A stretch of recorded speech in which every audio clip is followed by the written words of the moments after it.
Hello everyone and welcome to my channel. It is me, your watercolor wizard, and I'm so excited to be sharing with you today because I have just finished the World Watercolor Month Challenge for 2025, and I thought that I would just give you guys a little bit of a page through in my journal, and we can look at the highs and the lows of the last 31 days. So with this, I also feel that I have completed the 100-day art project challenge that I started early in January. Now, if you go to my playlist for the 100-day art project challenge, you will see that there is only 70 videos, not 100. But everyone asked me to sort of do a little bit more watercolor at the end of the 70th little project that I painted then. And I thought that the 30 paintings for World Watercolor Month, even though there's 31, would then add to that and it would complete that project too.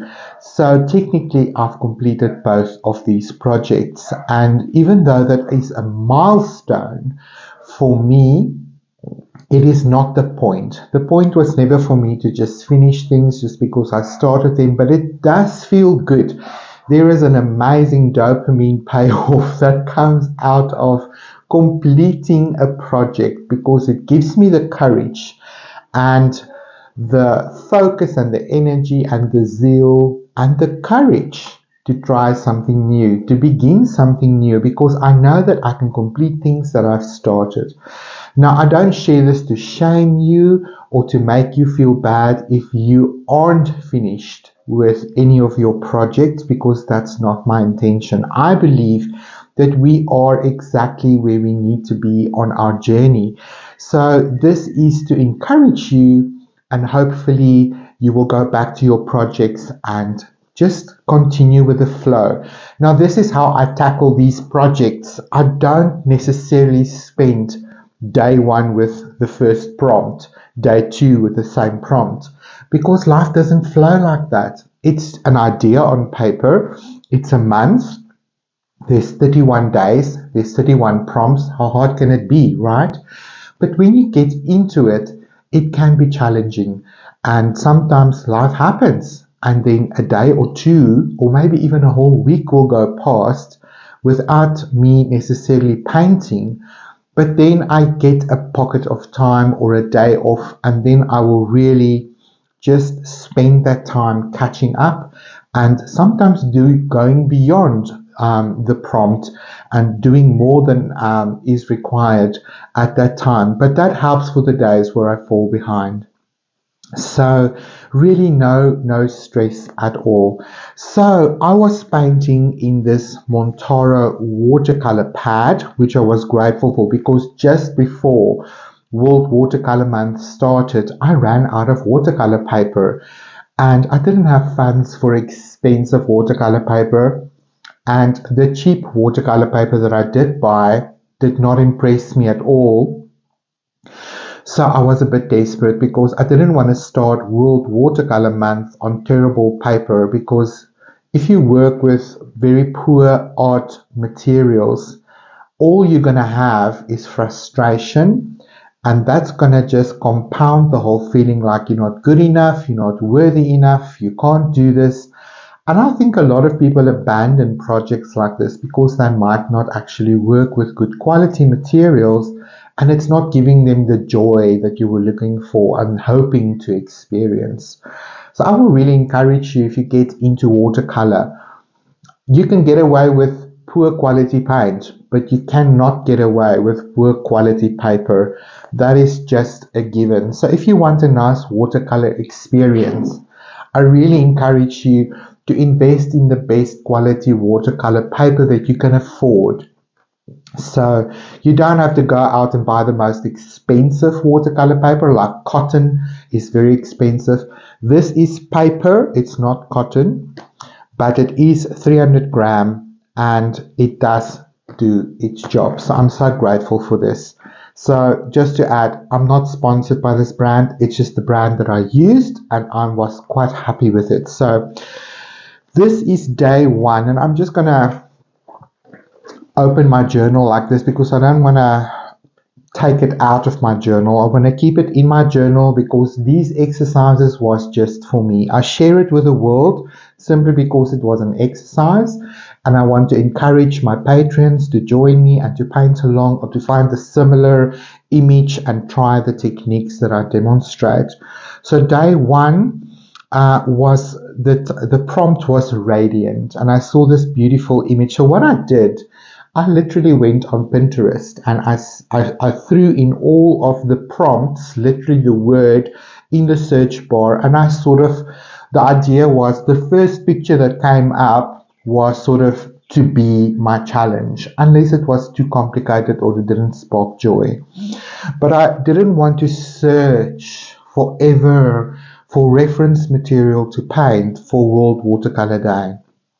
And I'm not going to sell any of these paintings because the photographs is copyrighted, but it is my interpretation of the photograph that was important, and this is basically what I'm showing you guys. So as long as you don't sell it, it's fine. It's an exercise and I'm just sharing it with you. So day one was radiant, and I just love this beautiful radiation of light rays through this forest.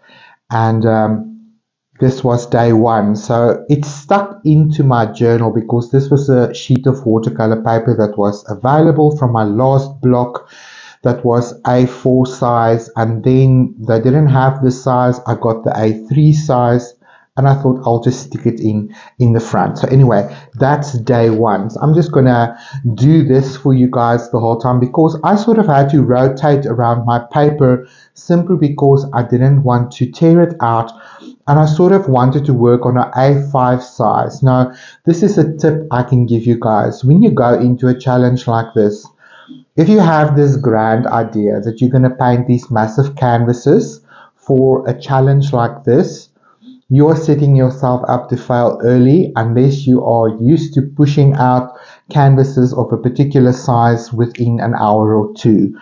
So as far as watercolor is concerned, the bigger your paper, the more challenging your painting becomes. And for me, a smaller study is a way to quickly do this, maybe within an hour or so. So it's more realistic for a challenge of 31 than to paint very big paintings and think you're going to be able to do them all. But if you paint with speed and you've got experience, don't let it stop you. But if you're a beginner, my advice is paint smaller for watercolor because you can allow the layers to dry faster, which is a time-consuming aspect of watercolor. And it's quick and easy for you to grab and complete that particular painting and learn something from it rather than falling behind and feeling like, oh my word, it's not as rewarding as you hoped it would be. So day two, I think, was espresso, and I painted this cup. Now I was painting with new watercolor, which is my core watercolor from Golden, and it's their 12 color introductory set. So I've painted all 31 paintings with these pigments, with exception here and there I might have added a bit of turquoise, which is not in that particular set, but more about that later. So one of the things I've learned, because I didn't copy or trace any of these paintings, I challenged myself with these 31 paintings to draw them or to basically plot them for myself without necessarily tracing it. And there's absolutely nothing wrong with tracing. But I wanted to grow as an artist in trying to draw and allowing my own sort of hand and style to come through in these paintings. And it was quite challenging. So you'll see that most of these paintings are quirky in its own way because it's difficult for me to exactly render these images. So you will notice, for example, that this what is it called? The saucer of this coffee mug is a little bit foreshortened on the right hand side. It bugs me to this day because it was literally a line that I could have just taken a little bit further. But what saved this painting for me was the white gouache and the reflection of the light that almost made it look a little bit bigger again. Now, there's a number of things in watercolor that can be challenging, and one of the things that I'm trying to work on is not to use too much darks. And you'll see as we progress through the 31 paintings that I've really worked on not making my paintings too dark and focusing so much on the values to the darker side that it becomes heavy and loses its freshness. But at the same time, I was challenging myself to capture the correct values as quickly as possible in order not to overwork my watercolor painting. There is something beautiful about watercolor, and that is when it's fresh and crisp and translucent. And when it starts to look opaque and almost like gouache or acrylic, then I feel it's sort of missed the mark. But each to their own. I do enjoy depth in a watercolor painting, and I do enjoy crisp, beautiful highlights, but it is to work with those values. So let's look at this third day. I didn't number them. I just went for the date and ripples, and you'll see some of them. There's 3 or 4 of them on the same day.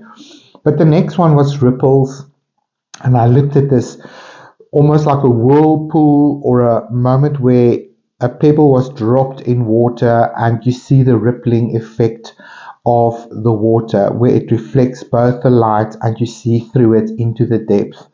And while I was painting this, I actually thought, oh my word, I overworked it. Some parts of it is definitely overworked, but I think I managed.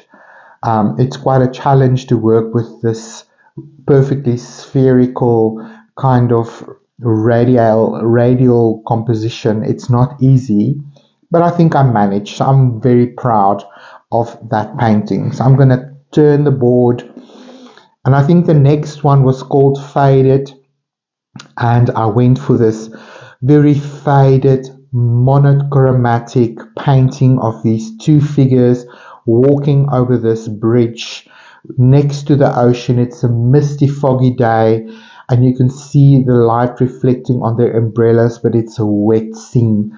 And I was quite proud of myself. I'm not great with perspective or like strong architectural material. You'll see as we go through this, but I think I managed to capture the essence of that photograph. Here's something new that I tried.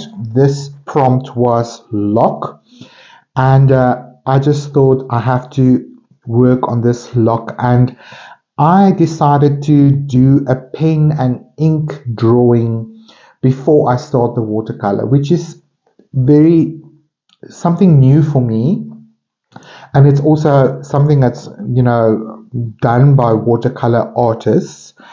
But I don't have great drawing skills. I can draw, but I can't draw great.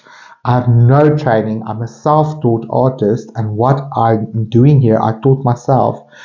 But it was a lot of fun because with the ink, it allowed me to really layer on my color and not worry so much about the dimensions and the lines disappearing.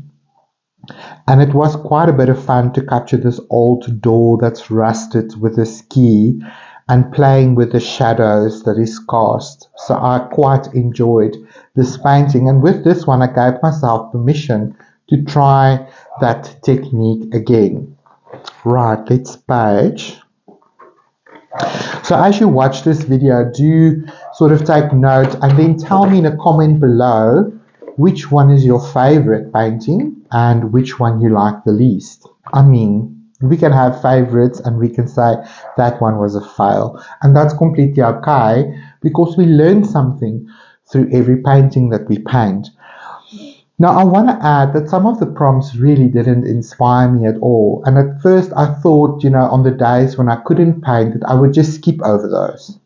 But then I came back to it and I said, no, the idea is to paint things that you would never ordinarily paint, because it's not a topic that stirs you. And maybe you learn something from it, or you discover something. So the next prompt was hats, and in the end I sort of went for these denim hats, and I liked this whole sort of vibe of a variety of color, starting from a very deep indigo all the way to a denim. And I was quite happy with this painting, playing with the shadows and allowing the pigment to do its thing. The next painting was Melt. Now here again is a perspective challenge for me. I do feel I've nailed the shadow of this walkway. It's literally the tar road in a walkway, and you can see the sort of, what do you call that? It's not tiles, but bricks maybe of the road. And there was paint that previously flowed on there, and then the ice cream dropped right on that, sort of compounding the whole melting kind of vibe. But the perspective isn't great, but regardless of the perspective, it still communicated the whole feeling of a melting ice cream, and I do think that it worked out in the end. Then we went to these two paintings, and I must say I did enjoy both of these paintings, and you can see it in contrast with the top two maybe as well. Just a little bit more energy and presence in these, but I did enjoy the prompts. Now, this one was called Home, and I decided to paint my dream home next to the ocean. If I win the lotto tomorrow, this will be the spot that I will be looking for, somewhere exotic. And yeah, that's the dream. So I painted the dream because I also understand as an artist that sometimes, not sometimes, but let's not get into that. Most of the time, when you paint things that you really want to manifest in your life, it sort of happens in a way. Looking back at my life, the mere fact that I'm an artist today and I'm painting and sharing these with you is a reflection of that reality. Because like 13 years ago, I was dreaming about painting and becoming an artist. But because I couldn't go to art school, I sort of told myself that door was not going to open, and why bother?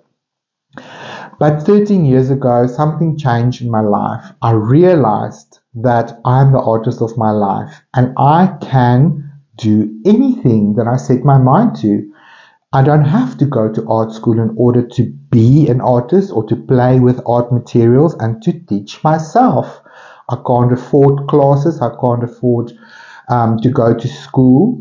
So the only way to do that then is to practice, and paint. So for the last 13 years, I've been painting. And what I'm able to do today is because I've taught myself and I've given myself permission to do just that. So maybe you're an artist or an aspiring artist that dream about painting or creating art, but you keep telling yourself that you're not an artist, you're not creative, and therefore you don't even try. I want to encourage you today to begin your journey, because at some stage you'll be able, like me, to look back and realize how far you've come and see your growth.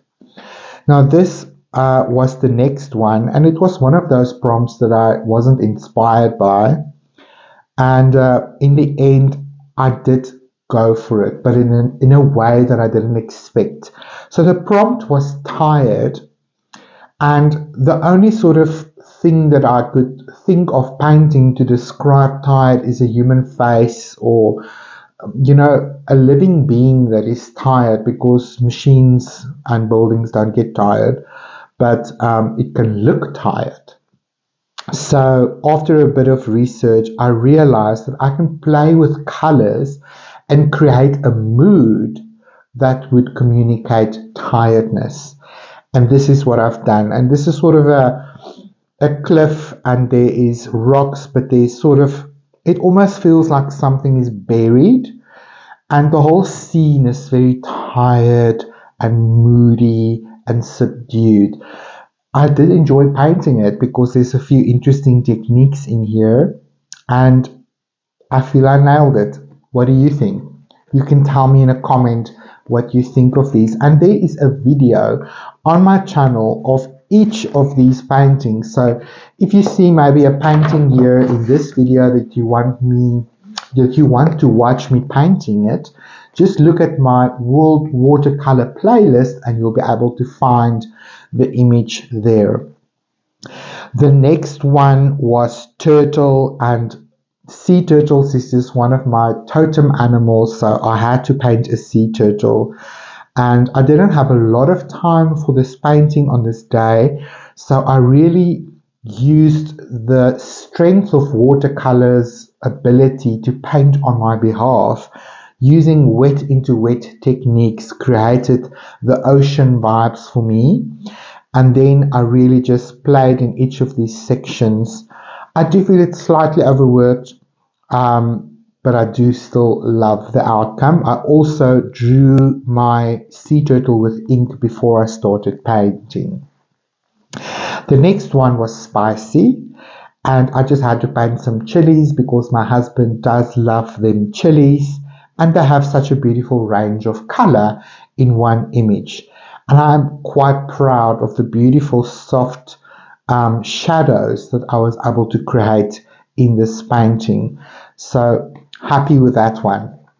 Moving along as we turn the page. Rumble wasn't interesting for me because I had no idea rumble. What do you paint with a prompt like rumble? And the interesting thing for me that I learned was that there is a plant or a flower that is called rumble. And that's what I painted. You don't have to encourage me twice to paint flowers because I do enjoy them. And I had a bit of fun with this painting. It turned out better than I thought at one stage. Now, this is the thing about watercolor. You paint it, you finish it, you look at it and you go, oh, it's not pretty. You let it dry, you step away, and you come back with a cup of tea. And after an hour or so, you look at it and you go, when did that happen? Why is this so beautiful now? This is the interesting about watercolor. While you're working with it, you get so absorbed into the values and shapes and detail that you have to paint that everything starts to take over your brain. When you put down the brush and you walk away and you give your brain a little bit of a rest, and you come back an hour later, it's dried, with fresh eyes, you look at this painting and suddenly go, wow, I painted that.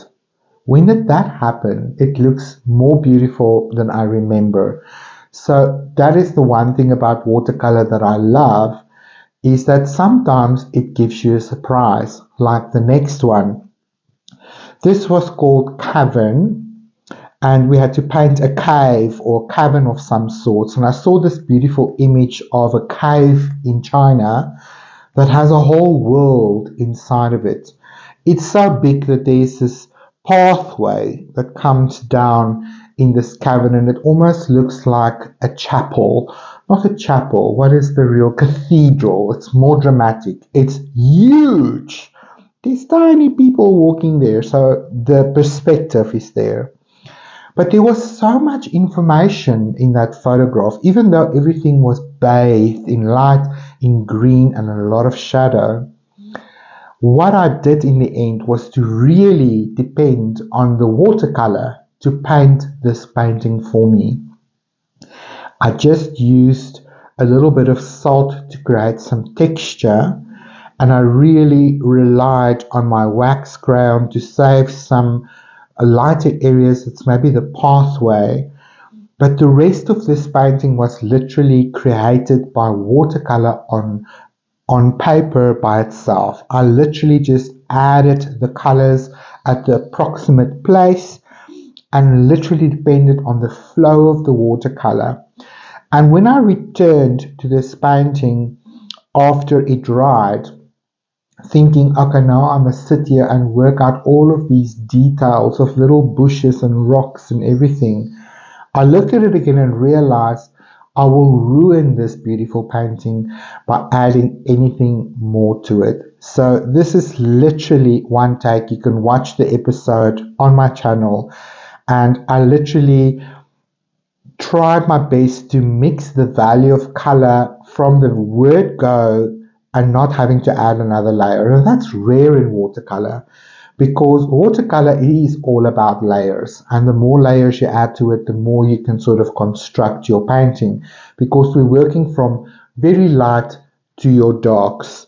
You can't go lighter in watercolor, you can only go darker. So you must really plan your highlights and your lighter areas so that you don't lose them. So this was a little bit of a miracle all on its own, just to show you that sometimes watercolor can be a very magical medium. Right, so the next one was stretch. Now I own 3 Dutchmans, and I know that they are absolute sun worshippers, and I observe them every day as they spend time in the sun. And I found this photograph of this Dachshund doing a downward dog stretch in the doorway, and the sunlight is falling on them with these beautiful shadows. And I did quite enjoy painting this Dachshund. Very endearing, and I feel that I've nailed it. It was challenging. There's some problems with this image, but you know what? It doesn't matter. I'm more proud of the fact that I didn't overwork the shadows. That is what I tend to do. I tend to want to make this as dark as I see it on the photo, and then it looks hard, because I think black in watercolor just feels so unnatural, right? So working with these dark tones and capturing the shadows in this painting was my challenge, and I've had to fiddle quite a bit to create enough depth in order to render this painting. So do check out this video on my channel. It was quite a bit of fun. Right, moving along. And so by the way, that was like, I think, a day when I had lots of time and I wanted to just do that on a bigger format. So then I feel I've switched into another gear. I did enjoy all 4 of these prompts, and I did a full tutorial for my Patreons on this Dusty. So if you join my Patreon, you will see that there's a full tutorial with all the color mixes, the strategy, and everything that I've put into this Dusty painting. So do check out my Patreon. There will be a link in this video that you can use.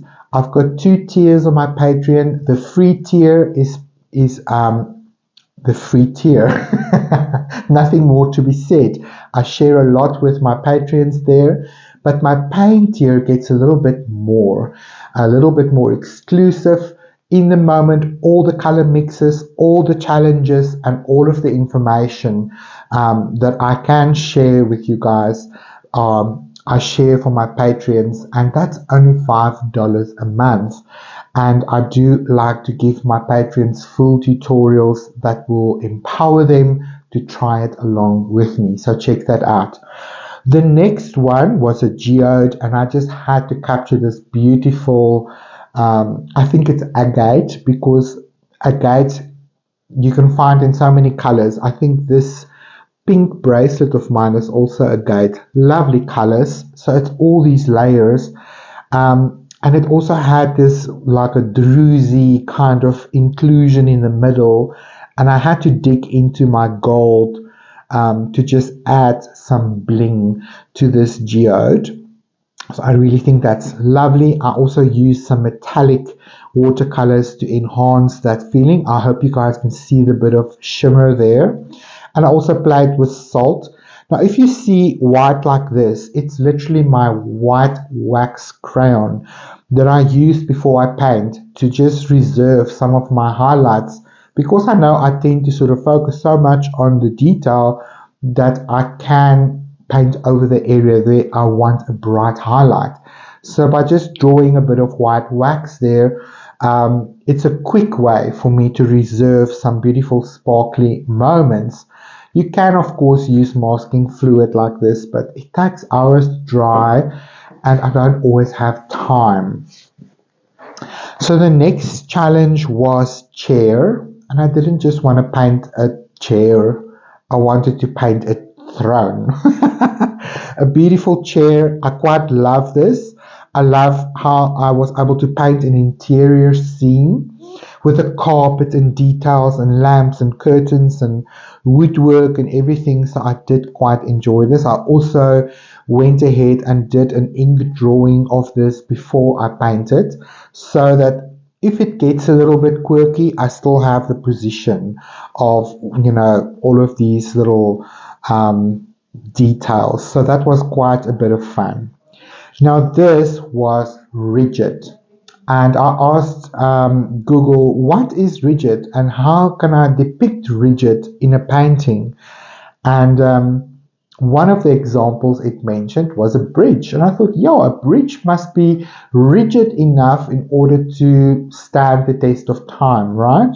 So I found a picture of this beautiful moon structure, or moon bridge I will call it. So when they build it round like this and the reflection of the light on the water, it would make a circle, and that would be like a moon gate in a way.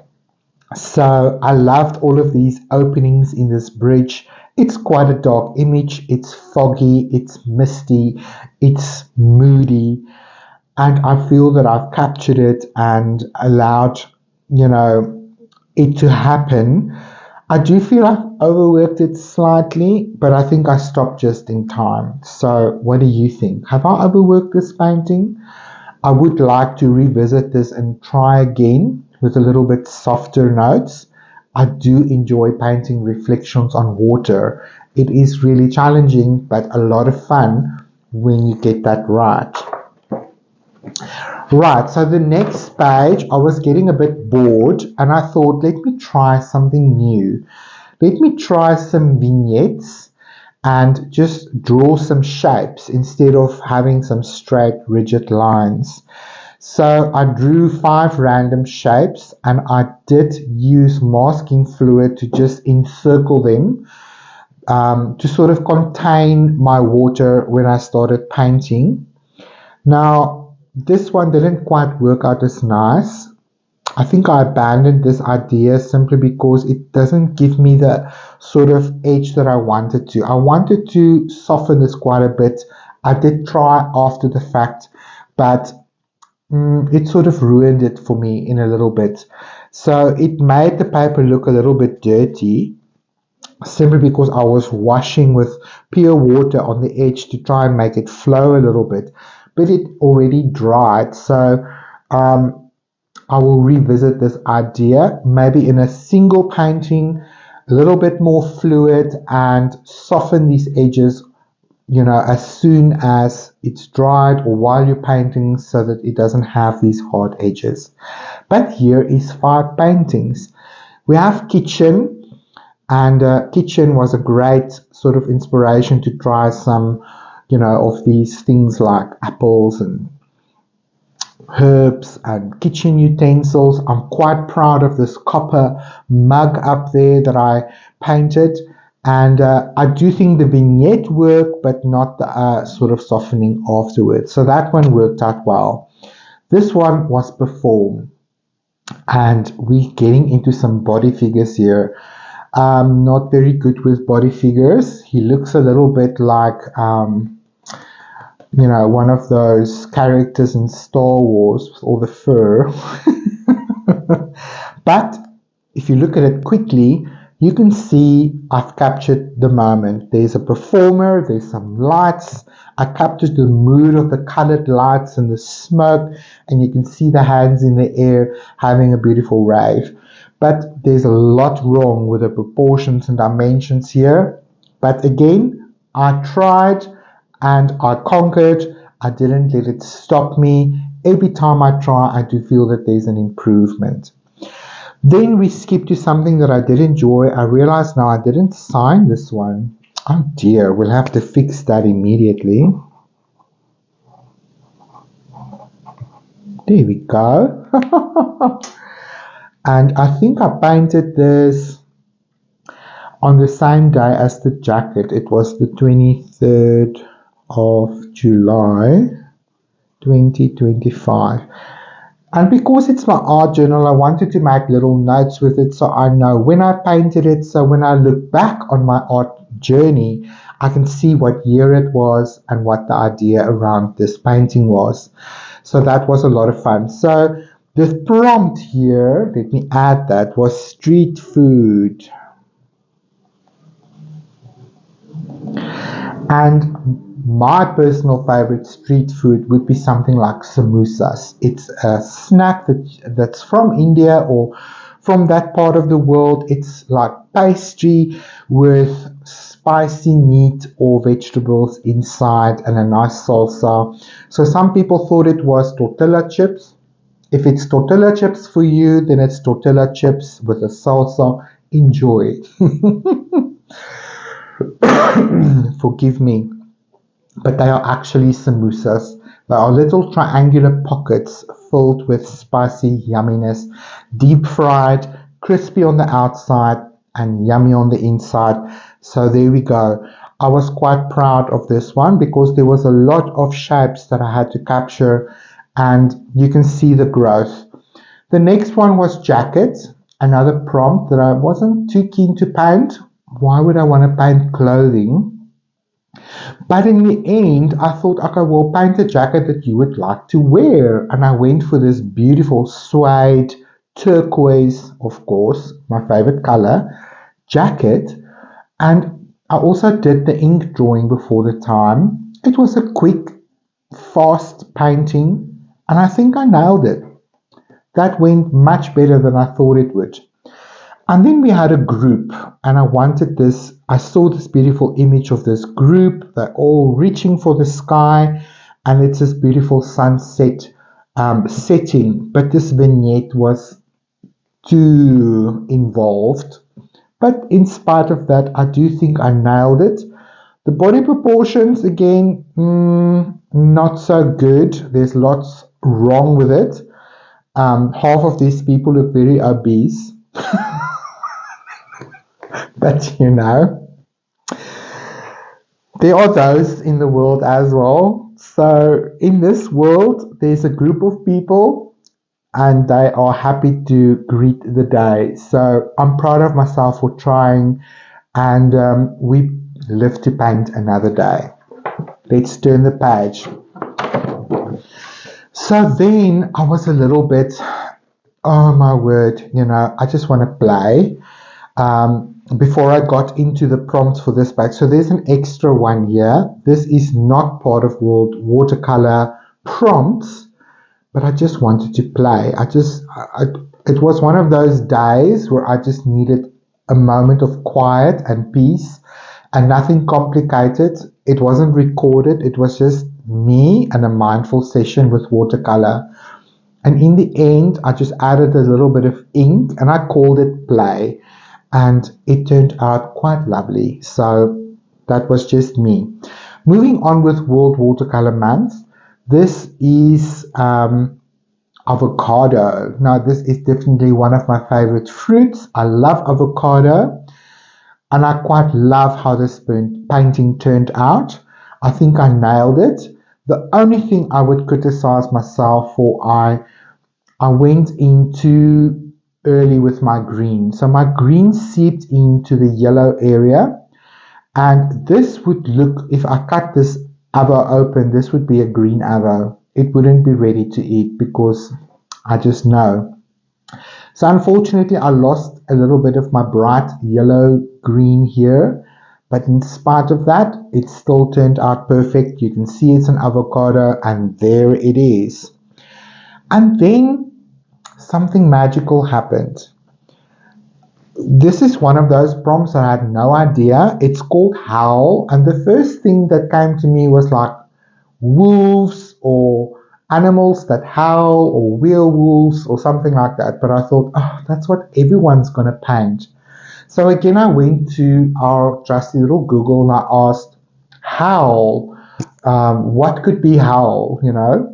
And one of the things that came up was Howl and Sarah, which is the floating castle of Howl, or something like that.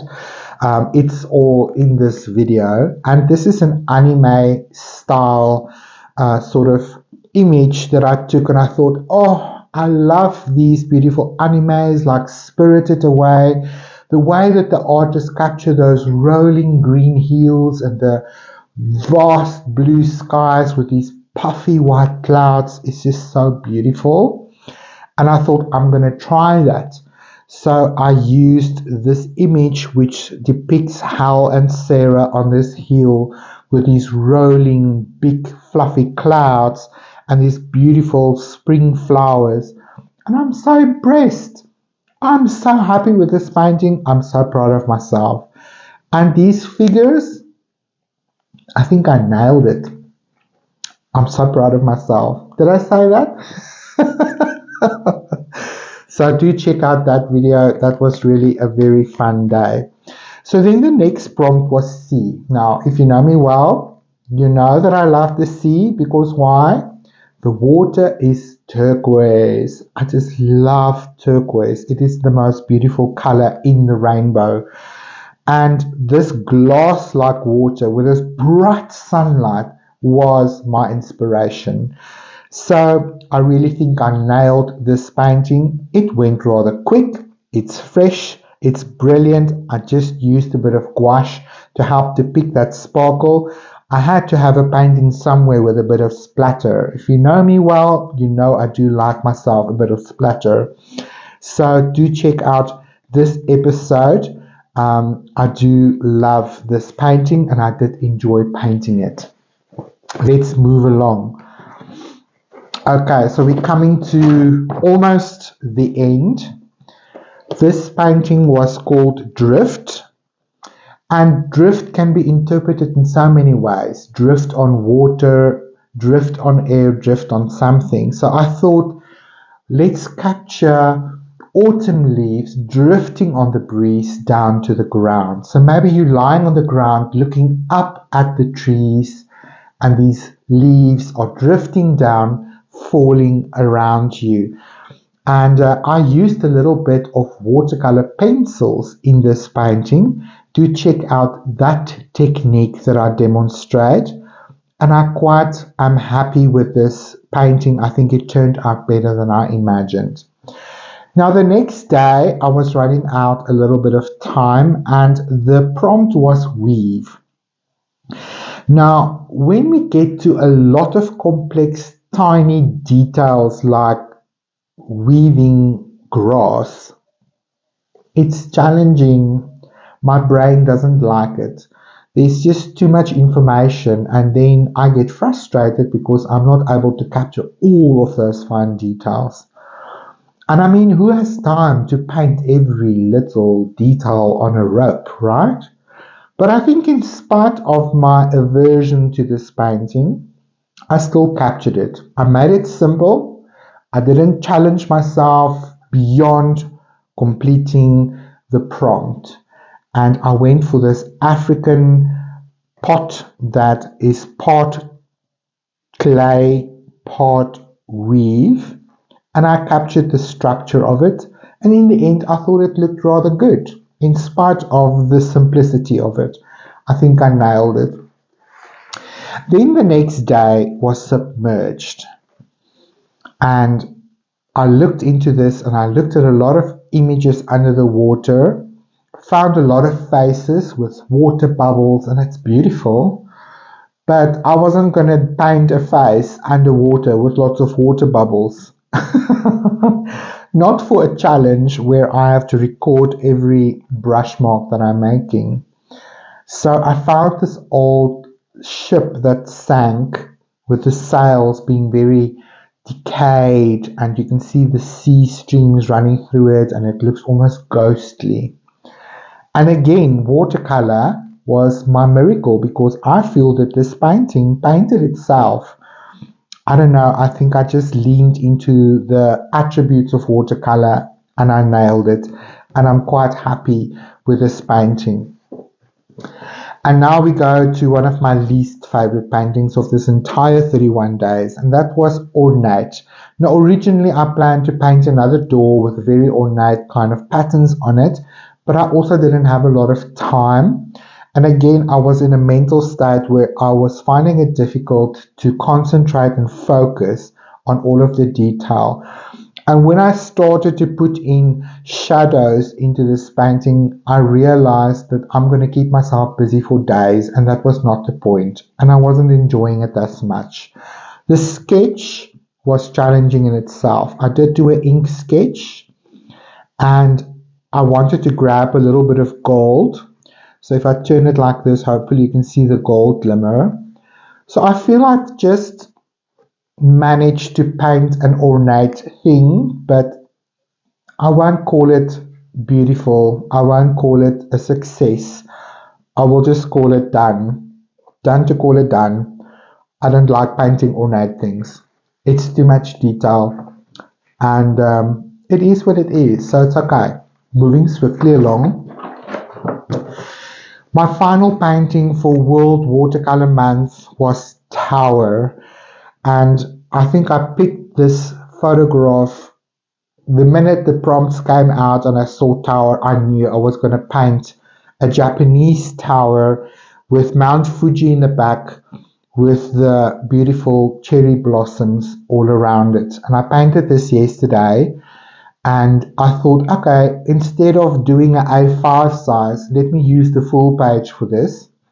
So it took me an hour and a half to paint it, almost 2 hours, because there was multiple layers, and I concentrated really hard not to make the darks too dark, but to really just try and keep the freshness of this painting. And although again there's architecture involved, it was quite challenging to get this down. If you see the original, you will notice that my structure is a little bit bigger. The distance between the levels is a little bit exaggerated. But I had to really use all of my brain capacity to try and capture this architectural structure in relation to all of the other objects. And then to use watercolor to just bring it to life. But I'm quite happy with it. I'm quite proud of this painting.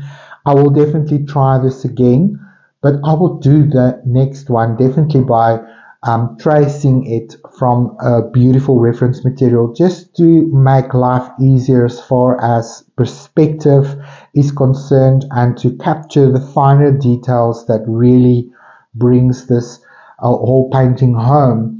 But I am so proud of myself for painting these 31 paintings in watercolor.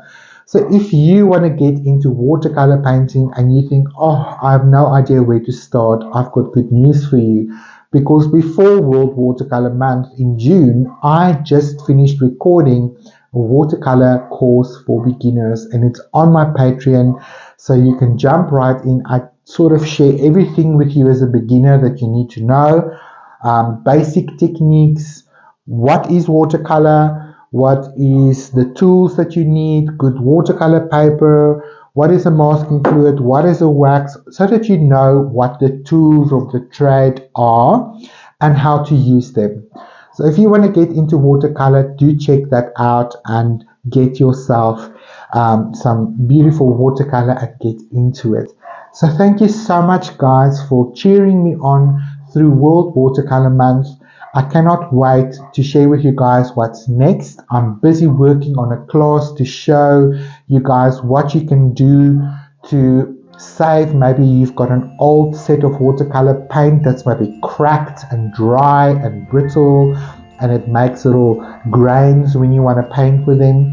I'm going to show you guys how you can recondition old watercolor pans and still use them until they're finished. So that is what I'm planning to film next, and I'm so excited to see what you guys are going to do next.